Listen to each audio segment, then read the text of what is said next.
Good morning, good afternoon. Welcome back to our show, Option Forward. I'm your boy Drew, always joined by the second half of the show, GQ Nesto. How you doing today? What it do? I'm good. For sure. You sleep well? Yeah, I did. I ain't gonna lie. All right, and ladies and gentlemen, no strangers to the show. We got some special guests today. I would say he's a man that's involved in much, right? From a motorcycle enthusiast, all right, the owner of Drive 3 LA. And you know what we're here to talk about today, the little light heavyweight bout maybe coming up, you know, in the future, right? So welcome back to the show. Derek Whitney, how you doing today? How's it going, everybody? I appreciate you guys having me, and I appreciate you having my brother Daniel as well. So no, I wasn't gonna let that slip. I was setting it up. I was setting it up. So you just said it, but I was like, yo, so who did you bring with you today? Yeah. Daniel, how you doing? I'm doing pretty good, bro. How you guys doing? I'm good. You are the older brother? The older brother. All right, because he was bigging you up. Yeah, he was bigging you up last time he was here, man. Yeah, definitely. I thought it was pretty cool. Yeah. All right. Yeah, I appreciate that. But so welcome back. So what's been new, man? How you doing? Man, a lot. I'm doing great. I'm always doing great. A lot has changed since the last time I was on the show. God always throws interesting things in my life. He never leaves it boring. So I'm blessed and thankful to say that. There's always a challenge or an adventure. He's blessing me with, whether it's good or bad.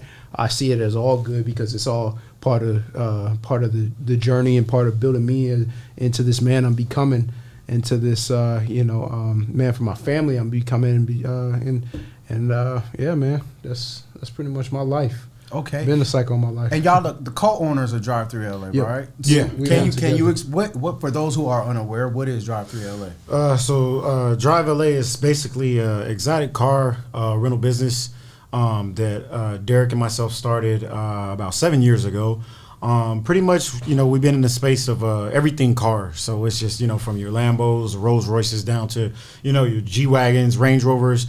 If you want to rent it for an event or, whatever it is, whatever it may be, we deal with athletes, celebrities, regular people, whatever, we have everything. So, even, from cars to jets to, we even did the motorcycles for a while. We really don't do those anymore, but pretty much everything travel. It's a LA-based rental company. And I will say, one of the few African-American owned rental companies in Los Angeles as well. So, we've been doing it for a while, and it's a great thing. I was doing we both follow each other on social media. Didn't you guys just have like a event with Drive LA? Or was this something that you did? I thought I saw something. Oh yeah. So So one of the ways that we've kind of gotten our name out there over the past couple of years that we've been in business about 6-7 years now. But one of the ways that we got our name out there is branding. We're not just a car rental business. My brother, it was actually his idea when we first started the business. We sponsor a lot of the car events that happen in LA. So whether it's car cruises or anything involved with cars, we've had a hand in. We've done events with gyms. We've done events with other car companies. The whole 9 yards, man. If there's a place for us to slip our name in there and get some exposure through another market, we will. Like I said, my brother's been really good at finding those opportunities for us to really put our stamp on things. All right, most of that. What would you like Drive LA to, like you said, when the opportunity presents itself, you want to just be known more than just the rental car. What would you like to see it grow into? What is your vision? So when we both started this, we kind of work in unison. God blessed me with a brother who is very like-minded. And like I was, explaining to you guys earlier, we're really yin and yang. He has a lot of different views on things than I do, but we have a collective opinion on a lot of different things, and we come into unison. One of the things that we kind of established when we first started this business was the idea where this was a learning curve for us in our life. We used it to really get exposed into the things that we love, which is the automotive industry, but it also a stepping stone in the other businesses because Drive, as you probably, the people who've heard me on the first podcast, we actually own multiple businesses together. Drive is one of them, but it's been a stepping stone and a learning process in the other businesses that we have because it's a very tough industry to be in here in Los Angeles because it's not a traditional place that people that traditional business happens, traditional business practices happen. So it's been a learning and stepping stone for us to adjust to what's going on here in LA and be able to bob and weave and maneuver through the let's say not so ethical business practices that people are typically used to here in LA. So definitely a stepping stone. It's taught us a lot of things from marketing to branding to just conducting ourselves and holding ourselves to a high standard and using our moral compass at the end of the day to ultimately guide us. Most def. Yo, last time Derek was here, he talked about how much his big brother inspired him. Right. Yeah, So yeah. now that you in the building, and I know how important family and structure is important to you both. Who do you look up to, and what inspires you? I think it goes hand in hand, honestly. I know Derek says a lot that, he looks up to me, but I also look up to him too. There's three of us. There's Derek, there's me, and then there's our younger brother, Dion. Okay. And it's crazy because we're the same, but we're different in a lot of different ways that we all inspire each other, and we get that from our mom and our dad. So that's really who I look up to is really my dad and my mom. And we kind of got traits from all of them. And I think, myself, Derek, and Dion, it's just like Dion's one way, Derek's one way, and I'm one way. And we pretty much use that to maneuver through life. Even though they're my younger brothers and I'm the older brother and stuff like that, Sure. I definitely do look up to my younger brothers. And you don't hear that much when people talk about, younger siblings and stuff. But, they have certain traits and characteristics about them that, I can appreciate and learn stuff from. Like, for instance, our youngest brother, he's a great real estate agent. He's a people person. He knows how to talk. He carries himself really well.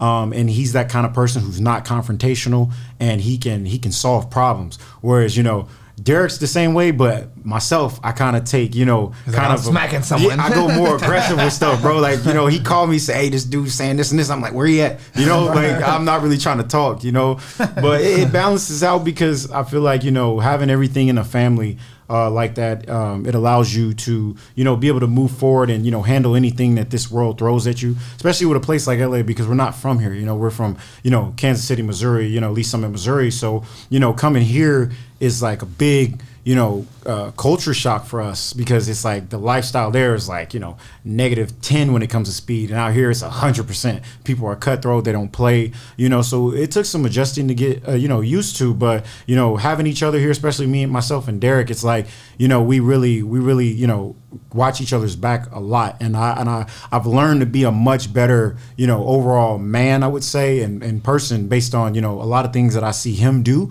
Even though he's my younger brother, he's more calculated with a lot of things that he does. And I can appreciate him for that. So I definitely do look up to Derek as well, even though he does look up to me. So I feel like it's mutual. Okay, the young baby bro, is he out here? He actually He was out here for 3 years. 3 years, yeah. He more appreciates the country and the more I'm not gonna say more the simple life, but he appreciates the slower pace. And he comes out here often to visit Yeah, all us. the time. But shout out to Dion. He's really doing his thing. Like Daniel said, he's killing it in the real estate industry. And as you probably know, the real estate in the Midwest is booming right now. So Big time, big time. he's killing it and making his own, creating his own blueprint out there without his brothers, which is tough to do as the baby brother. He's been a leader within himself. So like Daniel said, we not only do we look up to each other, we also look up to our youngest brother as well. So Tight. Now I know when we spoke on the phone, we talked about the boxing, right? But we're gonna get on that. But one thing that stood out to me is what you said. I don't know if you were both being trained by. Who you being trained by right now? We've got the most amazing coach that you could probably ask for right now in boxing. Top coach. Malik Scott. He's not only our coach, but he's become like a brother to us. in a sense of him and heavyweight champ Gerald Washington as well. They've been looking out for us, me and my brother, and really pushing us and believing in us. It's something that, for the most part, most people know me. I've been doing it my entire life. I've been boxing since I was 4 years old. Daniel's also been boxing since we were little kids. I competed in the most collegiate levels of amateur boxing. I competed in Ringside World Tournament, Golden Gloves, all that stuff. I fought in all that stuff growing up. It's one of those things that's interesting because it revolved back into my life, into my brother's life here in adulthood. When it's right now, which is a great thing, the most popular sport on this earth right now. So sharpening up my tools and that I already had in my arsenal, and being able to take it to a place that where I know I can take it to, and where we know we can take it to, which is that interesting gray space in boxing. It's sort of become an entertainment industry opposed to just who's the most skilled, and building these characters around that, and being able to shake and maneuver through that space right now has been a challenge, but been fun and interesting. So Most deaf. And you plan on what weight class? What both of you? I want to hear what weight class. So I'm light heavyweight. And then I'm heavyweight. Okay. Yeah, and I got like 50 pounds on there. You might not be able to tell on camera, but I got like 50 pounds on. and you're looking to fight at what point? I know you mentioned it. I'm supposed to be, I got a couple fight offers right now, but I'm supposed to be fighting in December. It's most likely going to be in Texas. Yeah. Okay. This will be his fourth professional fight. He's already had a couple professional fights. Yeah. This will be his fourth one, but What's the record looking like? It's looking good. I got a draw on my record. It's kind of a blemish, but boxing got politics, but it's nothing. Sometimes when you go to other people's hometown and fight them, you're the B side. And like Derek was saying, this was before I got with Malik and Gerald Washington. I'm one of those dudes who I'm kind of like a lion. Like I have no fear, but just like with anything, boxing is a business now. So you got to do things strategically. Sometimes yourself, you say like, "Oh man, I'm gonna just take this, this match on, head on." But there's politics in boxing just like anything else. And had I known then what I know now, I would have did things a little bit different. I went into someone else's territory and fought, an undefeated guy that was in his hometown. And even though, everybody that watched the fight will tell you I beat this dude, he had the judges, he had the crowd, everybody on his side. And I'm a guy that's, coming from, California to his territory, and I got to basically prove that I beat him. I feel like I beat him, but, people had their opinions about it. And, you live and you learn, it's just boxing is one of them things that it's just like, you got to have more than just skills. You got to be smart about things, just like in anything, any sport. You got to be, your skills can only take you so far, but you got to really have like a blueprint of what you're doing. You can't just be like, oh, I'm gonna go in here and I'm gonna tear everybody to shreds. It don't work like that, And I had to really get out of that mindset because, I am I would say Derek will tell you I'm kind of more of the aggressive guy that just, you could throw anybody at me. You're alpha male. I am, honestly, I am, and I have no shame in that, especially in a world where it's looked down on, but that's a different subject. Let me throw something at both of you guys, right? Because obviously, like you said earlier, like there's a lot of politics behind and a lot of show business behind boxing, but obviously we're living inflation, we're living all this shit. So let me ask you this, and it goes for both of you guys: like, if it comes down for the bag, you throw in the fight? Never. I would never. Let me say that a one big more time. bag. Yeah. Let me say that one more time. Never. I would never. You can offer me $1 billion. I'm never. No gonna, Jake Polish. No, I'm never gonna throw a fight. If he'll never throw a fight, I'll never throw a fight. I'll never do so that. I'll pride before anything. Yeah. Like pride over a bag. Like what I mean. Like I can make money. I can make money in a million different ways. That's the thing that's beautiful about myself and my brothers. We know how to make money in business. We chose to do boxing in our adulthood as a conscious choice. Yeah. So we're approaching it in a very unique angle. This is not something that I need. This is not something that he needs. That more so that this is something that we desire. And each in its own, we have our own desires for what it is that we want out of the sport. For example, I was speaking for myself. I particularly, God is giving me something that is a challenge. Boxing is a challenge.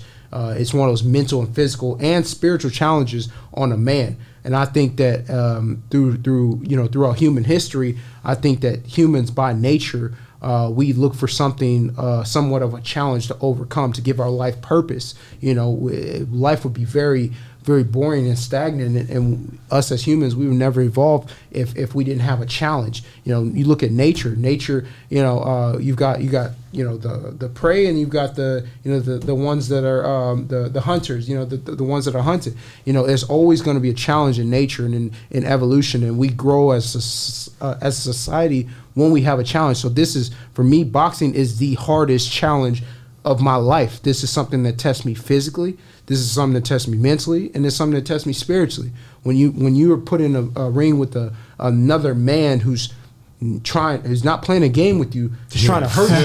He's trying to put you to sleep. Yeah. He's trying to put you to sleep in front of your mom, in front of your girlfriend, in front of your brothers, in front of the ones that you in front of love. the world. That's something that nothing words can explain. That there's these different aspects of your mind, your body, and your spirit that kick in, that surprise you. You don't even know who you are until you get back into a wall.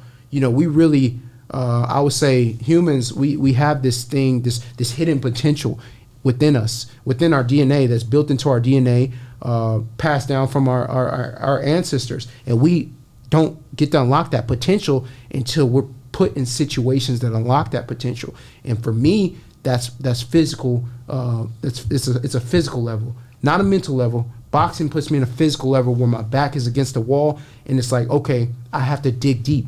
I got to dig deep to see who I really am. When I'm tired, when my body fails me, this is something that, there's something in me that's going to push me past all of that. So it's a love-hate relationship. Yeah. So with that answer, like I have a follow-up answer with that. Yeah.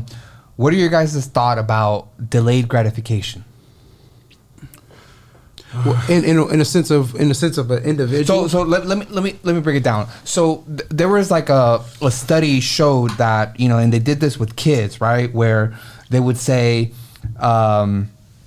okay, here's a marshmallow, right? Yeah. And this marshmallow is pretty old, whatever. I'm gonna give you a marshmallow in like 2 hours, right? And then they dipped out, right? And they see which kid is actually gonna go and actually eat the marshmallow. It's either he's gonna eat the marshmallow or he's gonna wait. He's gonna wait, right? Yeah. So like, I'm pretty sure nowadays, and I think it applies to everybody, right? It's like, are you gonna eat the fucking marshmallow, or you're just gonna wait? You're gonna right? wait, exactly. So what are your guys' thought? Because everything that you just said, right, that reflects to that question is how do you manage to wait? Daniel? I think for us specifically, and just what we've gone through down here, I feel like it's never been instant gratification. It's always been the long road, or the harder way for us every single time. And it's crazy because even my father, I talk to him every single day.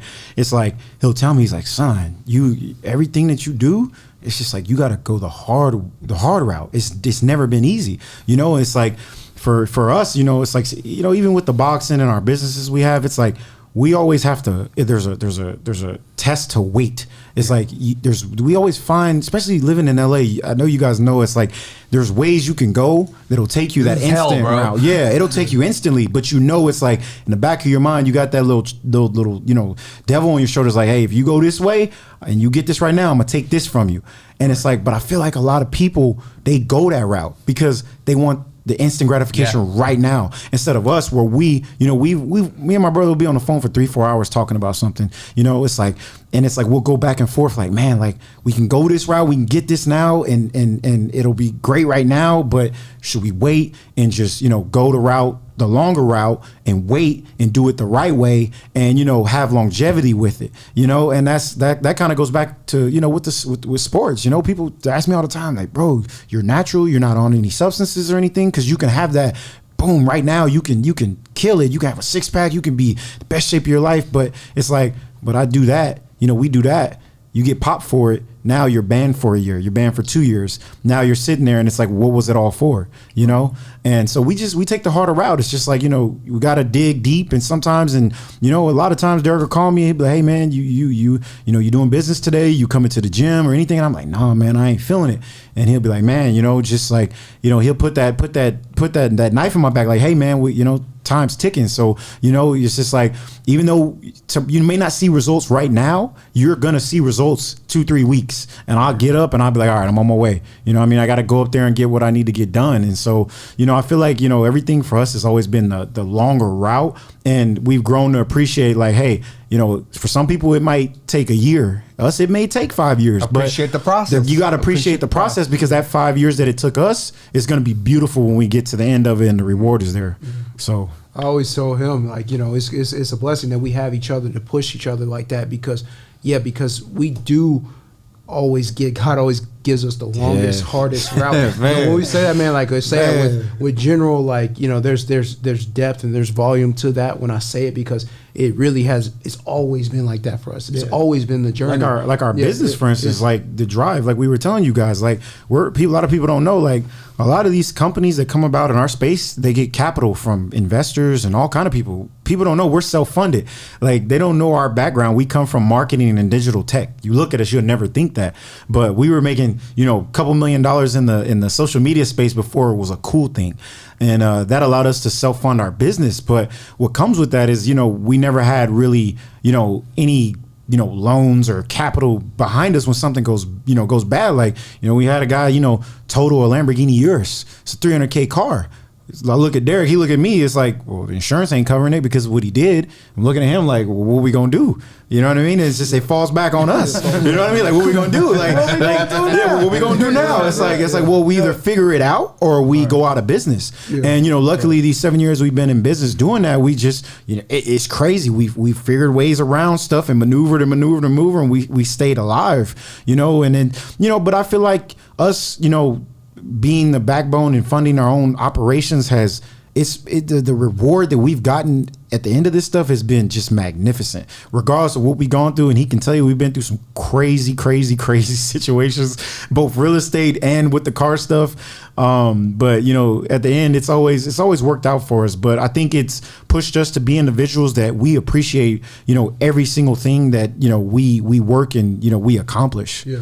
And to kind of piggyback off that, like, yeah, it gives it more of a sense of a reward when you do take the road less traveled. You know, God makes it more of a reward feeling when you do get those things, because when you take the shortcuts and you achieve it quickly, like, it don't feel as rewarding as like you put in all this work and it finally coming.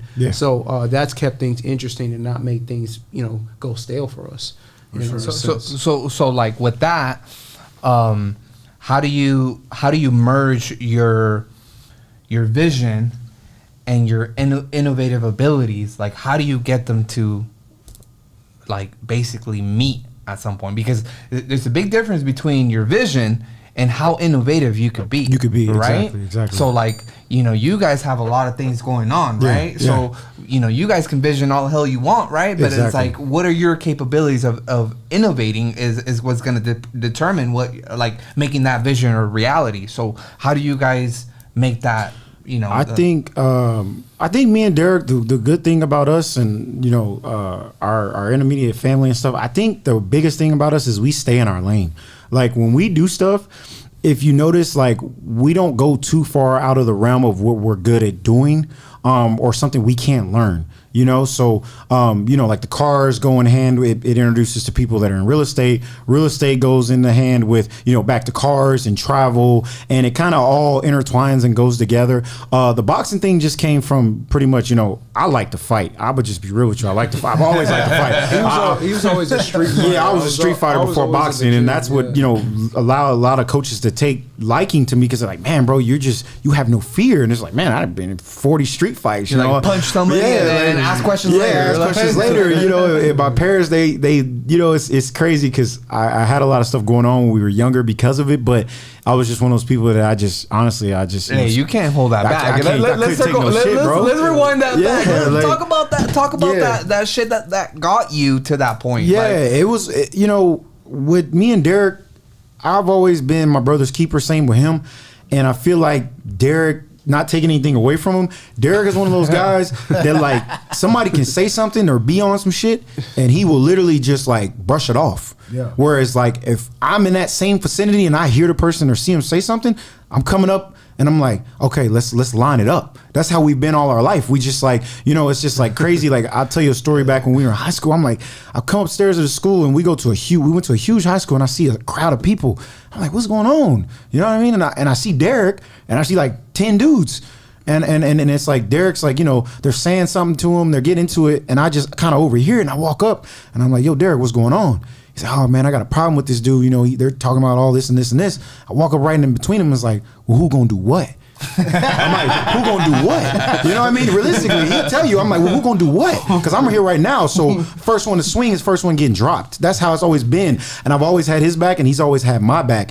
And I think it's really built us to the type of men that we are. And it's crazy because we get that from our father. And then our father's father, it's like he was a boxer. So it was just like, it's always been in our family. And sometimes I tell Derek, that must be our Italian side, man, so, but it's like, that's how we were growing up, man. And it's like it balanced out because sometimes you can't be aggressive for everything. I'm learning that a lot later in life as I get older, as I got these big businesses that are doing good. Sometimes we get clients that are they want to talk sideways, and I kind of be like, but then I'd be like, I can't. One lawsuit is a wrap. Yeah, one lawsuit is a wrap. So you got to chill. So I'll be like, I'm gonna let Derek talk to him. I'm gonna be quiet. You know what I mean? I just stay quiet. I won't say nothing. For me, it's been a north, like I would say my North Star in my life has been discipline. That's been the underlying key factor. That's been my moral compass. My guide is that's the underlying word. If I had to think of one, that God is like, okay, you're going to live your life by one way. And for me, it's been discipline. And when it goes back to being a man and becoming the man I want to be and the man I aspire to be, that comes back to, okay, how do I take on the biggest challenge in my life? And that's being the most disciplined. And that's, what can I think of that is the most disciplined? And that's boxing. It's always been boxing for me, because like I said, it's always push buttons that no one else can push. Not women, not my parents, not my brothers, not my enemies. It's push buttons for me that really take Derek being disciplined. So that's been my what draws me. Hey, so speaking of that, I follow you. I follow you closely, man. and I saw one of your postings, because you're talking about discipline and keeping your composure, but I saw one instance you had you let them know what's up. Yeah. I don't know if you know that posting that I'm talking about, right? I'm trying to think, but you were it's rare with Derek, bro. It had to be something. I mean, it was something along those lines, fuck all you guys, you know what I mean? Don't, I saw that you were upset, and it was out of character, because I see you always composed and shit like that. You're not about I know what you're talking about now. Yeah, I mean, so at some point in life, you got to let them know. Yeah, the world can get you out of character and can get you out of your orbit, and it's up to you as a man to check them. Yeah, I mean, like Daniel said, he's more quick to pop off. I'm more so to be calm and collective and calculated. However, I won't let people cross my boundaries. When I cross my boundaries, I will check you every single time. You know what I mean? So for me, it's just living in a city like LA, where people aren't. They have no. Shit, I would have knocked them out already. Well, not even just on a physical level. Yeah. You're dealing with a lot of. I would say LA, and this is not something that's not obvious. Everybody who knows this about LA. After the pandemic, this city has been on a decline as far as the quality of people and people's moral compass. I use the word moral compass because I would say a lot of people have moved here with bad intentions during the pandemic. Because this is a city by law you can get away with a lot of different things. So that within itself brought a lot of people with bad intentions. And when you run a business the right way, when you're trying to live life the right way, you run into a lot of people who are trying to obstruct what you're doing. And for me, it's always been a sense where draw that line in the sand and nobody's going to cross it. We may get close to it, but nobody's going to cross it. So that was, for that post, that was one of those particular times in my life where I felt like I got to set it straight. Yes, I'm this calm and collective, this man at the end of the day, but you, by no circumstance, doesn't matter who you are, doesn't matter if you're the president of the United States, you're not going to cross this line I put in the sand. So, Yeah. And if he shoot me that text, it's a problem. So, Nah, hey, funny about that though. What was your involvement? Didn't you help one of the Paul brothers with their training and preparation for the Mayweather fight? So Talk yeah, about so that. we Yeah. actually both Both sparred did, yeah. Logan. For the Floyd Mayweather Logan Paul fight. Yeah, like I mean, it's one of those things that me and Logan actually had a relationship for years. Like we've known each other for, I would say, like maybe like 8 or 9 years. When he first was on his grind out here at LA, and myself as well. So it was one of those things that that was a cool experience. But I'm gonna be 100% honest. That's look at it and see it as like that's a position that I want me and my brother in.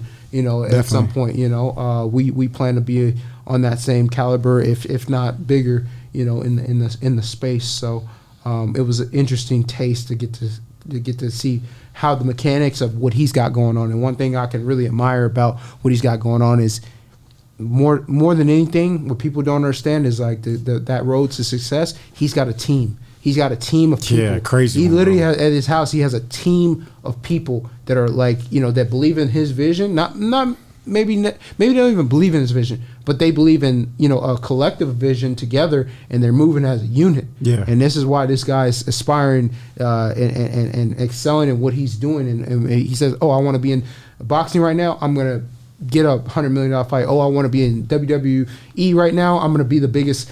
He's able to do that because he has this team of people who all have a collective vision. They're working together that you don't see. Because it's hard to build a team nowadays, bro. Especially in LA. Like, me and Derek have tried to build teams so many times, and I'll be honest with you, we failed like 99% of the time. And it goes back to one of those things where it's like, where we come from, humble beginnings and stuff. It's like we genuinely want to see people around us win. And when I moved to LA, it's crazy. I'm not gonna just throw shade at LA, but I feel like even when people are around you, they want to see you genuinely fail. And I have never experienced that so much that I've experienced it here in LA. You can have somebody that you think is your best friend, and when something goes wrong, he's sitting there like when he's behind your back laughing, like, I'm glad that you're failing. I'm glad that this happened to him. It's just one of those things, and it's weird because like I honestly can say there's never a day in my life where I'm on Instagram or social media or anywhere and I see someone else accomplish something where I say something bad. I'm like happy for them. But it's like a lot of the people that we tried to build up, it's like they ended up tearing down what we had going to where we had to start over about 10, 15 times. After building teams of people, we get a unit going, and then this person doesn't like their position or they feel this type of way and they don't like that person, and then it just crumbles everything and it never works. So we always start, we've had up to 20 different people, and then it always just comes back to us two every single time. Values. That's The really values, what it comes yeah. down to. Yeah, Like definitely. I think especially in this town, like I think sometimes me and him talk about it. We're like, fuck, let's get a penthouse downtown, blah blah blah, Yeah. right? But I mean, the luxury of us coming into this space, right, is that he's up north, I'm down south, and if we were to live here, I think yes, it would be a good thing, but it's almost like you get sucked into this negative fucking shit. Yeah, right? 100%, 100%. That like a lot of people, like, I just think that there's a lot of insecurities in this town, Big time. and I think that's the problem. And the thing is that sometimes I think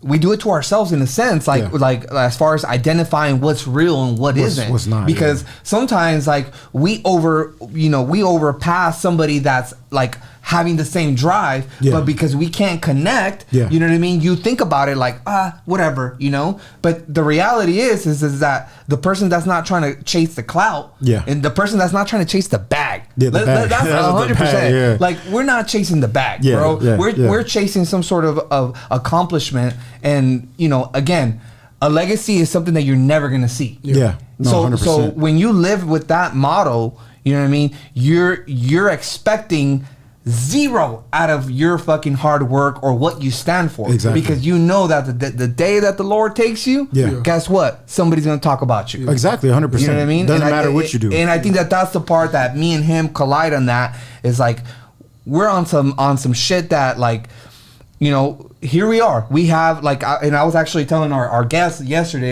you know, Ye's friend and shit. We're like, I was telling him, I was like, look, I believe in hard work, right? Hard work will pay off. And Always. then here we are sitting with a man with a like-minded, you know, individual like him, you know, and we ain't shit, right? Like to not that we ain't shit, but like we're not at that caliber that you know other podcasts are.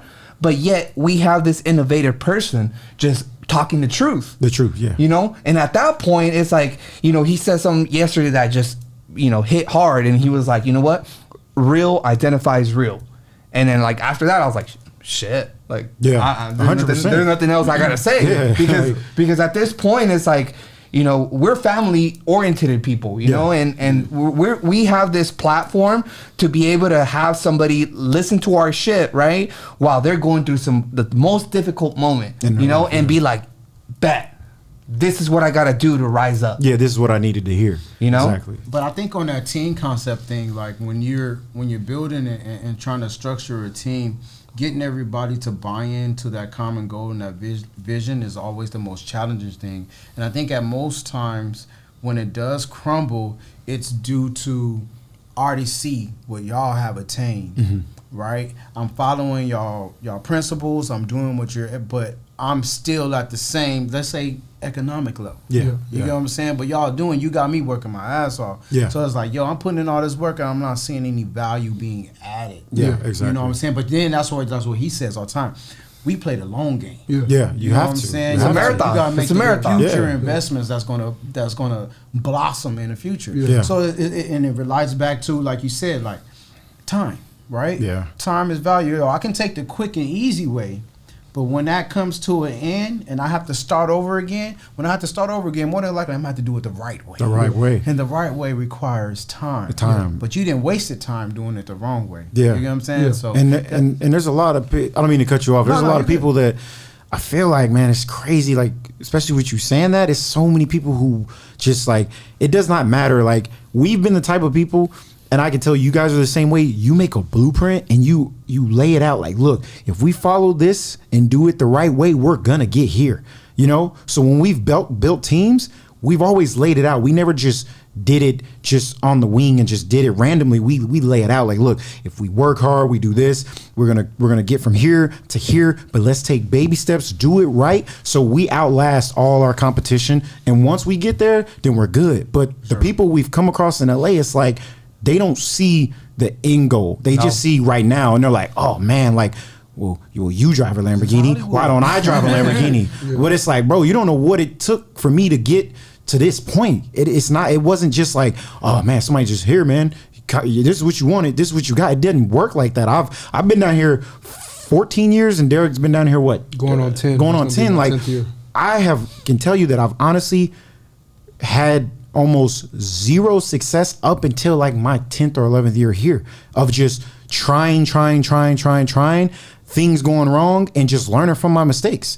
So for me, when we meet people and we try to build teams, and it's like, it's so off-putting for us to see people that are just like, oh, well, you know, I can't work with you guys because, you know, I've been doing it for 2 weeks and I haven't seen anything from it. It just blows my mind because it's like, man, it may take a year, but trust us, if we keep working hard, we're going to get there. But you start getting those kind of people who are just like, oh, well, I'm not seeing results and, you know, this, and this, and I'm not on your level yet. And, you know, and they get, you know. Well, not even like that.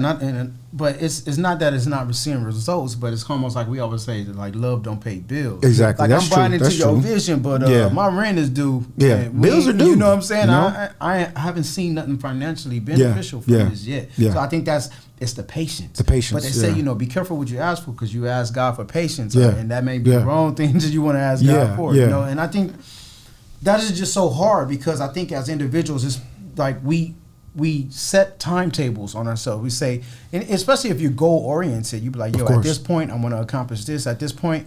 And when you just feel like you on that treadmill, man, and you ain't even moving anywhere, bro, it's just very hard to buy into that. You know what I'm saying? So and I it's think, like but who is to say when that is? Nope. Right. You don't know. I don't know. He doesn't. No one knows what your future is gonna hold. So it's like you may be on that brink of giving up and being like, oh, I got bills due, so I can't mess with my team no more. I'm gonna go do my own thing, and tomorrow was gonna be a day you guys were gonna strike a big deal. You don't know. None of us know. But all you can do is just keep pushing and just stick to the plan and work together. But the whole I need it right now because everybody on Instagram supposedly has it. Yeah, it's like it You messes can up rent a things. Louis bag. Like, think about that shit. I'm finding out about that. Man, I'm you like, can rent one. You bro. can rent one. that's the craziest thing. Seeing they got subscriptions. They got subscription now box for purses, bags. bro. Like, They got subscriptions for cologne. They got Cologne, everything you can yeah. possibly imagine. They got a subscription. Hey, for wasn't now. her mind blowing? Like, what the fuck? Yeah, we got subscriptions for cars, man. We'll get dudes to come in and get a car from us. No shade to them, but I'm not even gonna say no names because obviously we can't. But we got people who people really think got a lot of money. They'll come get a Rolls or something from us, and 2 seconds later we'll go to their Instagram. Man, I just copped this new Rolls cash. Blah blah blah blah. And we're just like, man, bro, just for social media. I'm just like, man, bro. You know what I mean?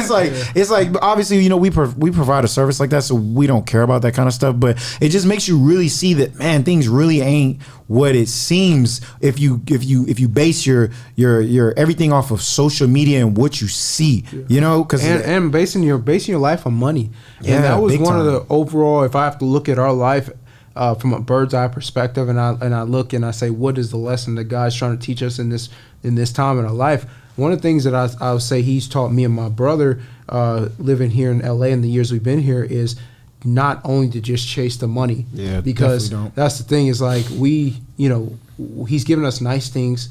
He's taken away nice things from us. Definitely. And at this, at the same time, the most rewarding feelings don't come from when we're just chasing that nice thing. It comes from when we're chasing something that's truly meaningful to us. And that's why we've invested so much time specifically in the boxing. It's just because there's no money can't buy you success. It can help you. It can be a stepping stone in that area. But at the end of the day, money's not in the ring with you fighting. Your mom, your dad, nobody's in the ring for you. At Nobody the end of the day. Nobody can help you. Nobody can help you. Nobody can help you. Yeah, So chasing now we've really. It was never for me and Daniel a sense of just chasing the money, but of course, like you said, bills got to be paid at the end of the day. Mm-hmm. So that can sometimes be a shift, a focus, but not the ultimate focus.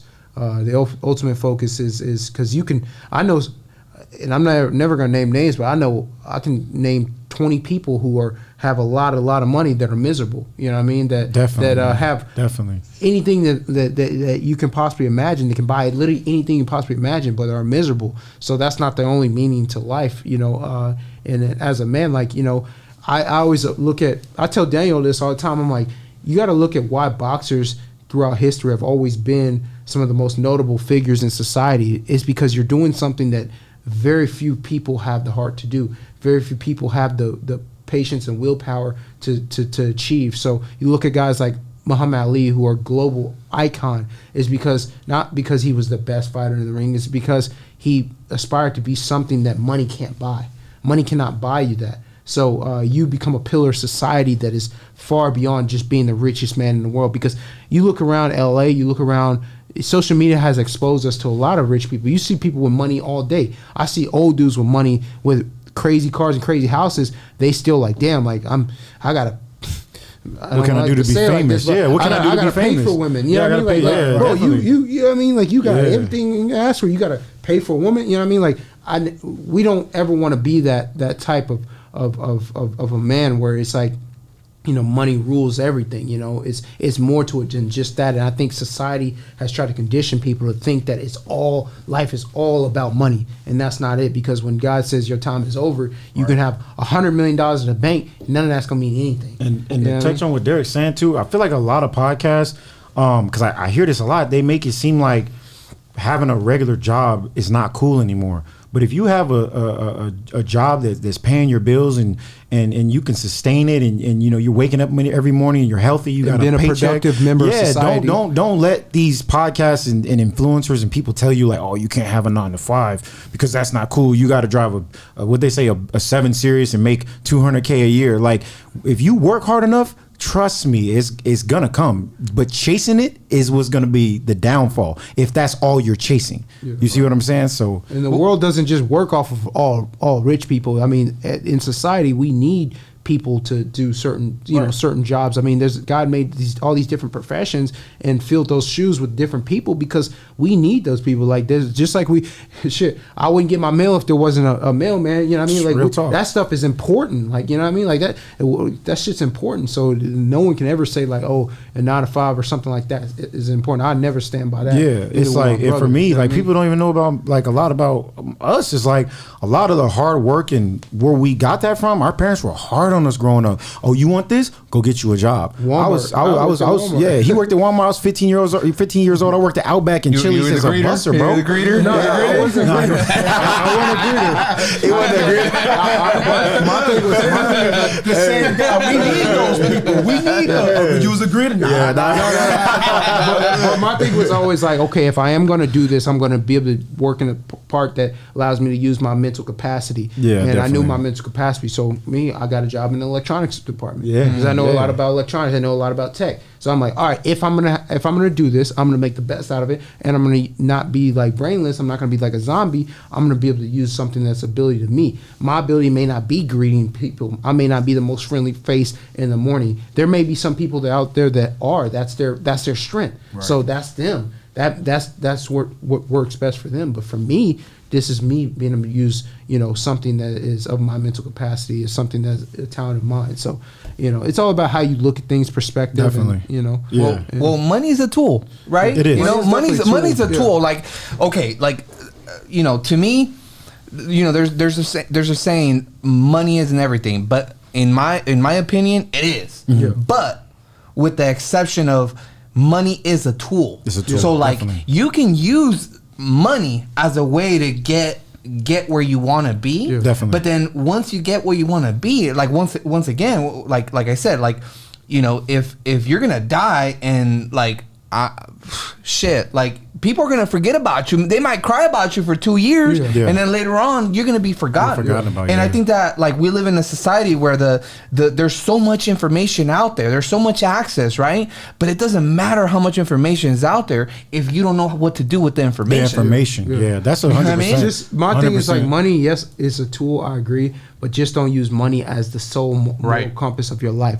Don't just focus on just straight money, because in that process you can lose yourself. You can lose the ones that you love around you in the process of just getting money. Our society teaches us, our music teaches us, just get money, like the bag over everything. Like everybody's talking about that, and, but and they don't understand the bag. Fucking Cardi B. Yeah, it'll fucking come. Cardi B. Yeah, it'll She come. had us. She I mean, had us. that's the thing is like, people do what's marketable for them, what makes them Definitely. money. Like, I ain't gonna throw no shade at nobody, but at the same time, like I said, I will say I'll stand by mine and my principles as a man, and same with my brother. And I can speak collectively when I say that, for us, in our experience in this lifetime, it hasn't just been about money for us, because in the Never. process of Yeah. money, you lose a grandma. We lost our late and great grandma. Yeah. got Yeah, got it the right here. process of being out here, Right there. right there, Got it right there on my right knockout hand. So when I knock her name? opponents Say her out, name. Say her her name. name is her real name is Geneva Anderson, but she's still known to us as Geneva Whitney. Through marriage. But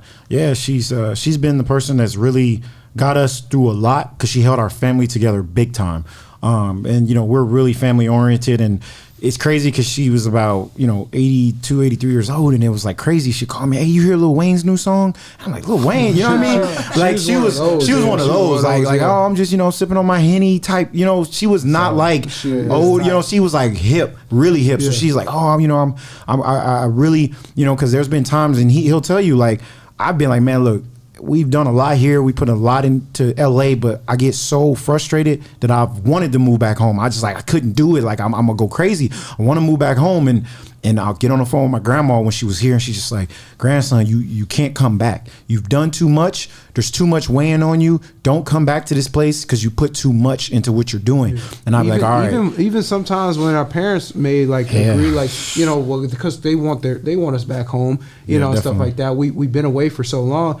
Grandma still no, I want to see you on TV one day. I want to, that was always her. She was always calling us every day, calling us, encouraging us, oh, you boxing? I want to see you knock out somebody. You know what I mean? That really was her. So, she's a big part of, reason why I'm still down here and why he's still down here. But what I was saying is in the process of chasing money, you can lose a lot of different things. So don't just chase money. Well, we won't chasing. We remember we said we literally agreed. We ain't chasing the bag, bro. And that's what I said. It comes though. It will come when you the work you put in is always going to reward you. It reflects it. Chase hard work and chase being a good man, a good person. Particularly speaking as a man, but chase being a good individual to the ones around you and cherish the time with the ones the people that are involved, the ones that matter, and then you're going to be rewarded by by nature, by God, by our Creator for doing things the right way and being great to the ones around you. So that's what I believe, and same goes with my brother. Definitely. All right, well, let's switch it up a bit though. Definitely. Okay, let's switch it up. So are you guys single, or are we in a it's complicated status? So how are we looking right now, D? Yeah, man, I'm in a relationship, and then I'm happy. God places certain people in your life at certain times for certain reason, and He placed somebody in my life that's teaching me a lot of different things at an aspect, because we're both like I said, we're both alpha males. So I got somebody in my life who's amazing. I would say LA is one of them places where they like, oh, you can never find a woman that's gonna be great or treat you certain type of. I happen to find the one that just pushes me to my limits to be a greater man, and I can appreciate her for that, because I didn't play the whole game of being the typical single guy out there just flying around LA doing everything and what, and then you kind of get to that point where it's just like everything that they try to glorify that's cool. It's like being in a relationship or having a woman by your side that really supports you is a big thing, especially because even as men, like no matter how alpha you are, you gonna have your days when you come home or you feeling down and you want that love and that compassion. You gonna be that usher. That usher. You know what I mean? I'm not always just like you know what I mean. Sometimes I'm like, man, I'm not having a good day, and she's there to cheer me up and make me feel a lot better and show me the light of, even when I'm not seeing it in certain situations. She's like, look, just keep at what you're doing and maybe try doing this way, and I feel like a lot of guys, like, they're like in this mindset nowadays. Everybody's like, oh man, just be out here and just have as many chicks as possible and do this and do that. But too much energy consumption. But we were talking about that shit earlier. Like that's what makes you a boy.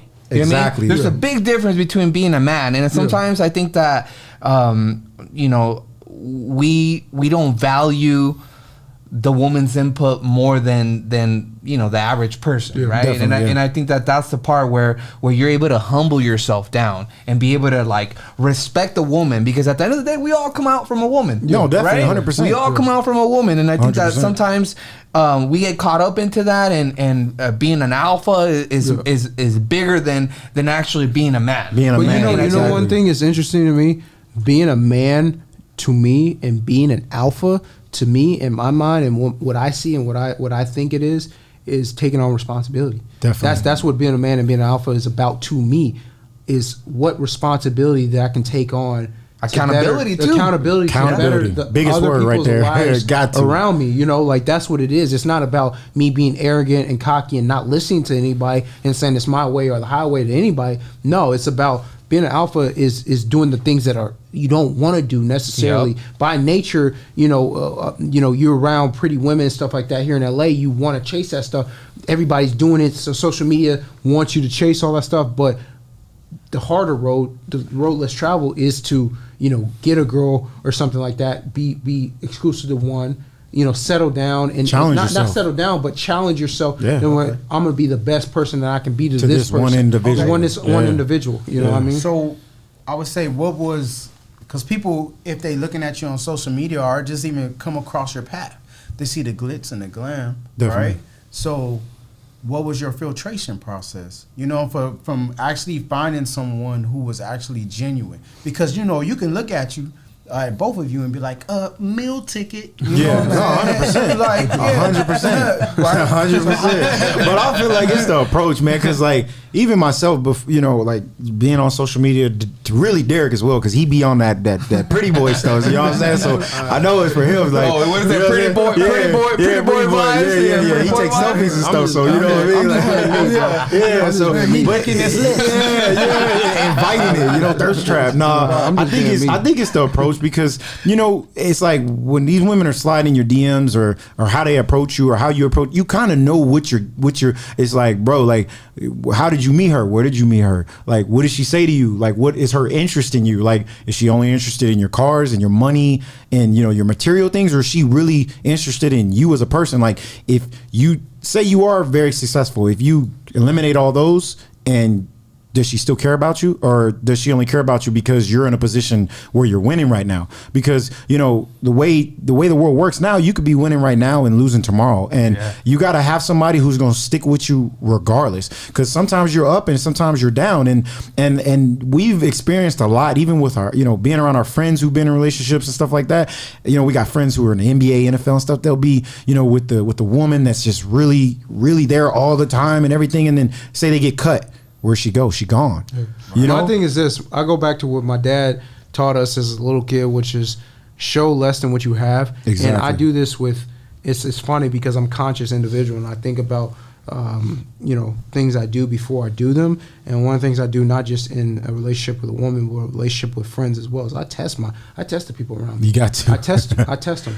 I a lot of times will show less than what I have just to see if that person's around for the long run. I may show even for it could be months, it could be like a year. Like you rolling on a 94 Civic? Like, I mean, you know, keep that person at a certain distance from seeing the things that they want to, you know, they expect to see, just to see their real intentions. And give it time to cultivate, you know, and really make my judgment to see if this person's around me for this or if they're around me because they actually want me. So that allows me to filter. Like, it goes back to what you said, how I filter. It allows me to filter friends. It allows me to filter women. It allows me to filter, you know, just the people that are around me.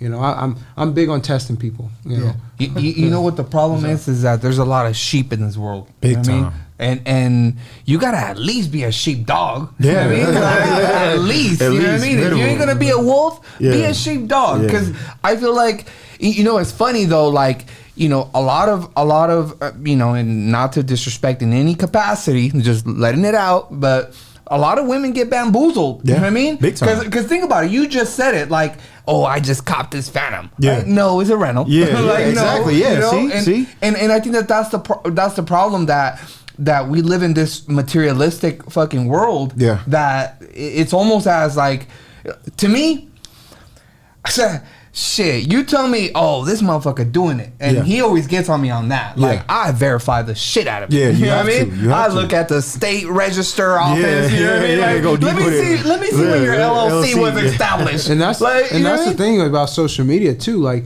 and I always tell Daniel, like, I pride the fact that we've been able to build a life on social media where it's a private life. You don't know too much about me because I don't put too much out there specifically for a purpose, for a reason. You know, because there are a lot of fakes and frauds out there on social media. So I, you know, by choice, we don't put out everything that we have. You know, so we put out just what's enough to be entertaining on social media, but nothing more. So it's not a real place. So I always got to remind people, social media is not a real place. Not. And the people that I meet on social media, you know, it's not a real place. It's not real until I meet you in person. Yeah. That's the way I see it. So, you know. Most definitely. Well, I got a question for the both of you. I'm going to start with you, Danny. Okay. Where do you want to be 5 years from now? Oh, so much, man. I got a lot going, but right off the top of my head, 5 years from now, I want to be better than I am today for sure. I definitely want to be heavyweight champion of the world, and I'm gonna say that now. So make sure you clip this part and keep it. Manifest it, manifest it, man. Manifest it. Make sure I'm ringside. No, 100%. I'm gonna have tickets for you. I'm gonna have the tickets for you. you know, I hope to be, you know, one of the biggest that I can be, and also real estate as well, because that's another, you know, industry that we're really, really big in, that me and Derek kind of don't post a lot about it, but we start doing it a lot more, how big we really are into the real estate industry. So I hope that continues to, you know, our house flipping business keeps flourishing. And it's a family business as well. And all the pieces to the puzzle to that are, you know, myself, Derek, my mom, my dad, and my younger brother. Everybody has a hand in that. So I really want to see that go to, you know, the next level in the next 5 years, because we do put a lot of time into that. And, you know, we're working on that as a family. So that's a really big thing for myself and Derek. Whitney Enterprises. You know, that's always what I'm promoting, man. Yeah, he's big on that, man. I had to kind of start listening to him on that. He's like, man, I'm like, well, what should we call this? He's like, man, we got to put our name on everything. I'm like, but our last name is a woman's name. But he's like, you got to put it on everything. And I'm like, all right, we're gonna start putting it on everything, man. So, like, when you die, you leave this earth, and from generations to come, you know, I'm a firm believer, if you put your name, Whitney, on something, it's going to last for a dynasty if you build it to be that. You know, you look at all the biggest companies of the world. You know, you look at bank companies, you know, Chase, you look at, you know, JP Morgan, you look at all these companies, airplane companies, Pratt and Whitney, like you look at all these companies, there's always a last name attached to it, and you remember it, and it sticks with people. So, you know, we're not here for a long time, but we can be here for a long time if we attach our name to things. So building a legacy, a dynasty, an empire. So I'm all about that. I'm always going to promote that. Whitney Enterprises. That's our change the profile picture to that every day. Whitney Enterprises encompasses all the things, because I look at myself as a sense of a Jay-Z, a Diddy, you know, a Kanye, where I have all these things individually going on. Not Kanye. Not only that. I'm just saying I can't be marginalized. I have a lot of things. I have a lot of gifts and talents to offer to the world. So I've got my hands involved in a lot of things. But not only that, God blessed me with two other amazing individuals, which are my brothers. So you take that and you times it by three, you know what I mean? And we're all that of what I said, all those people, what I said, but times three, because, you know, it's three of us. So, you know, I you know, we've got this thing, which is Whitney Enterprises, which encompasses all the things we do, from boxing to real estate to the exotic cars to, you know, the events that I throw. It's all under our Whitney dynasty. And you know, that's what it is. So with the 5 years? 5 years for me is plan on that is to really continue to expand that dynasty in a sense to where it's you know, something that is working from us and not us working for it. So that's what I see in 5 years. And as far as this boxing goes, man, there's not a motherfucker on the planet that can touch me at 185. I'm gonna go ahead and say that right now. I was waiting on that, man. The thing is, you know, with me, a lot of my you know, I'll never call them fans, but a lot of people who follow what I do and who have followed and supported what I've done, they've wanted to see me fight, you know, for like quite a while now. I've never really given them an explanation of why I haven't gotten a fight. And, you know, I'll go ahead and say it. You know, I've had trouble getting fights. You know, I was supposed to be on a card in the United Kingdom, you know, in September. Yeah. And, you know, 5 opponents backed out. You know, I was not able to get an opponent. I've tried to get on all these social media cards. They've seen I've called out different social media guys. I've called out, you know, such and such in the boxing world, and, you know, I haven't got any. Talk your shit. You know, I haven't got. Call him out right now. Shit, call him out right now. Hey, call him out. My thing is, it's crazy because everybody expects us to be like, oh, Logan and Jake, but us being in the ring with them, I'm gonna tell you, people hate when I say this, but we have grown to respect them because we met them and we have a mutual understanding with them. So we don't have any shade to throw at them. It's like people expect us to be like Logan and Jake, but once they brought us to their house and we sparred with them, we talked to them, we chopped it up with them. I'm like, man, these dudes are a lot different than what I thought social media portrays them to be. They're actually really smart when it comes to business and how we kind of do things. And I'm like, man, I can respect you guys. They grew up a lot like us. Yeah, so it's like we're not going to do that. But as far as everybody else, any athlete, any NFL player, any professional, anybody that wants to get in the ring with myself or Derek, we not ducking no smoke. Zero. And when I'm in the ring, it's a guaranteed knockout.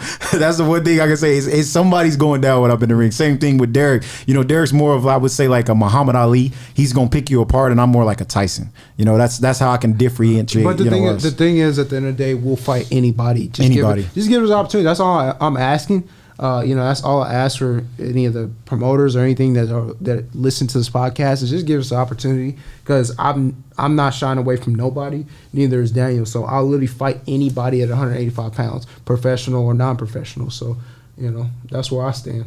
Word. And I stand on that. Hey, well, ladies and gentlemen, this has been fun. We thank you for tuning in today. Appreciate As I y'all. always do, I open up our microphones for our guests, for my partner in this show, my partner in crime, to express and share anything you want the viewers and the listeners to know. Daniel, we'll start with you today. Anything you would like to share? You mean just in a general sense of? I think what I would say to everybody is just keep working hard, no matter what you're doing, even if you're in rough times. Just focus on your end goal and basically never give up. Don't take too much advice from every single person around you. Really hone in on one or two people that really have your best interest in mind, and go after whatever it is that you want to go after, and stay consistent with it, and don't allow the things that are in this world to basically take you off your path. That's what I would say. Most Derek. If there's one thing I would want to leave people with, I guess I would say the same. I would play off of what he's saying is just like if there's a lot of hard times right now for a lot of people, and there's a lot of uncertainty in the world, and there has been since the pandemic. And what I would say to people is just focus on the ones that the ones that you actually care about, people that you love, and get inspiration from them, and follow your heart and your goals, even when it seems like dark and it seems gray. Take that leap and continue to push in what you believe in. Your life is short, man. Like, this life is very, very short, and time goes by very, very fast. So do the things that you want to do, and if you believe in yourself and you believe you can do something, then do it. That's all it is. Just do it. Take whatever small step it takes, whatever inch it takes, just in the right direction. Just do it.